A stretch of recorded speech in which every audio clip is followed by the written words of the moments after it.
Ce qui se passe ces derniers mois entre le Sénégal et la Mauritanie doit faire très vite réagir nos autorités.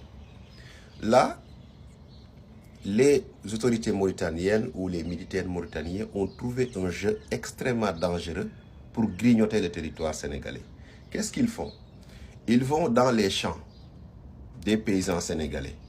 Ils installent des campements militaires. Dès que les paysans réagissent, ça ne débouche à rien. Là, c'est le lieu historique emblématique de Gokhumbath qui est menacé. Parce que les autorités, des militaires mauritaniens sont venus installer un campement militaire dans le territoire sénégalais. Et je vais vous dire une chose. La Mauritanie a très bien calculé ce qu'elle fait. Très bien, je vous le dis. Pourquoi? Les meilleures terres de la Mauritanie, c'est à cet endroit-là où la frontière avec le Sénégal, frontalier avec la zone de Gokhumbath, qui est une zone historique emblématique sénégalaise. Ils trouvent un jeu de déplacer même les bornes frontalières. Et pourquoi ils l'ont calculé? Allez demander tous les géomorphologues du monde. Les meilleures terres, les meilleurs sous-sols, c'est dans les embouchures. Et là, c'est à proximité de l'embouchure du fleuve Sénégal. La Mauritanie est en train de faire comme si, en tout cas, elle est en train de chercher à grignoter des kilomètres sur cette bande-là pour mieux empiéter sur l'embouchure du fleuve Sénégal, priver les paysans sénégalais des terres et après exploiter ces terres-là. Et ces terres-là, aller également interroger ceux qui sont spécialistes de l'exploitation minière.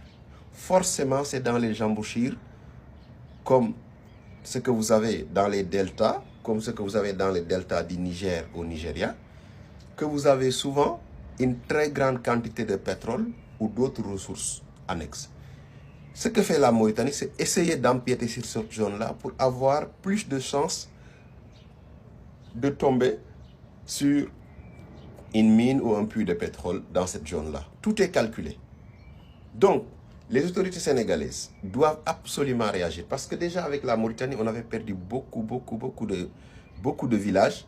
Beaucoup de villages ont été abandonnés volontairement par Senghor. Il n'y avait pas de problème, il n'y avait rien. Senghor avait décidé, dans sa folie de poète, de dire que je veux que la tête le Sénégal, la carte du Sénégal ressemble à une tête de lion.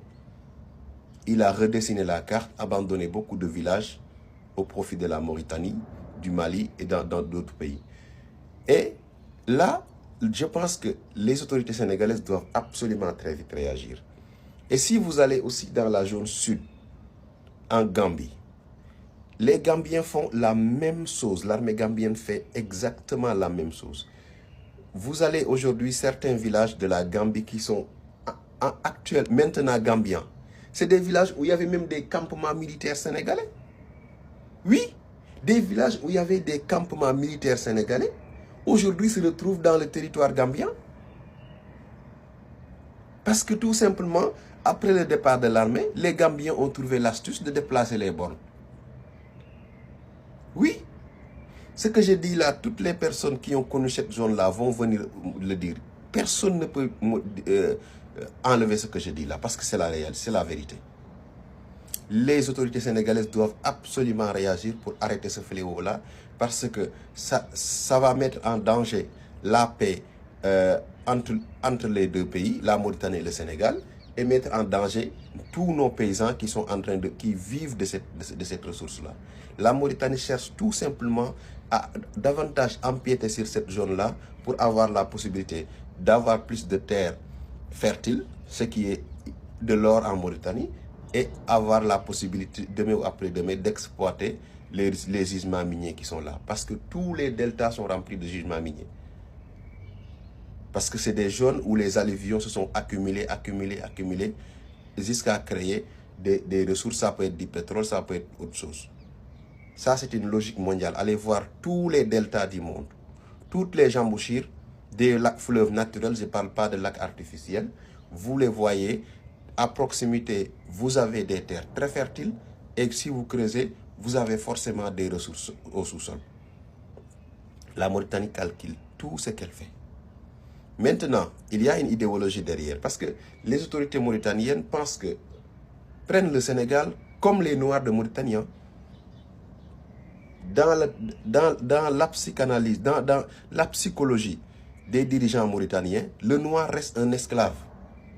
C'est pourquoi en Mauritanie, vous ne les voyez jamais dans les grands postes de responsabilité. Pourtant, au début des indépendances, c'est eux qui avaient géré le pays.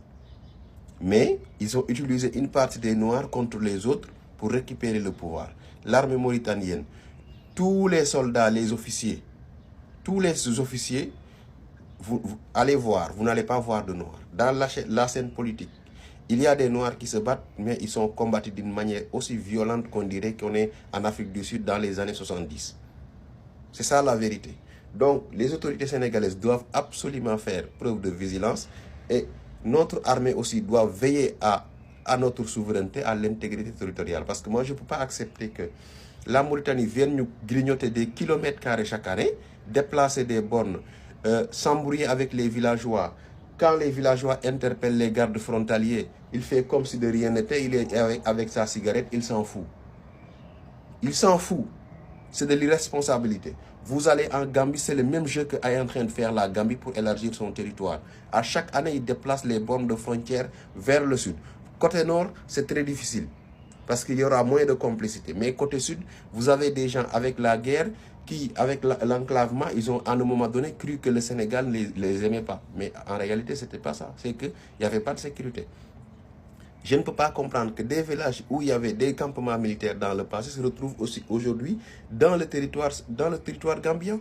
Disons la vérité. La Gambie doit arrêter ce jeu-là. La Mauritanie doit arrêter ce jeu-là parce qu'il n'y a rien de plus important que la paix. Et la paix n'est pas compatible avec des agressions. La paix n'est pas compatible avec des tentatives d'humiliation. Parce qu'il n'y a rien de plus d'humiliant que de voir une personne prêter serment pour l'intégrer de son territoire. Et toi, chaque jour, tu fais un jeu pour que cette intégrité du territoire-là soit mise en danger. Soit mise en danger. Il faut arrêter ce jeu-là. C'est dangereux. Qu'ils arrêtent de vouloir grignoter des terres par-ci, par-là. Le bornage a été fait. Et les données de localisation ont été prises. Chaque borne a des coordonnées géographiques. Donc aujourd'hui, je pense qu'il faut une délégation aller régler ça, remettre les bornes qu'on avait depuis les indépendances pour éviter un problème. Parce que ces jeux-là, tôt ou tard, risquent d'aboutir à des problèmes. Et que le jour où ça va aboutir à des problèmes, je sais que c'est des civils qui seront les plus perdants parce que c'est eux qui vont être les premiers à être attaqués, à être tués parce qu'ils seront sans défense.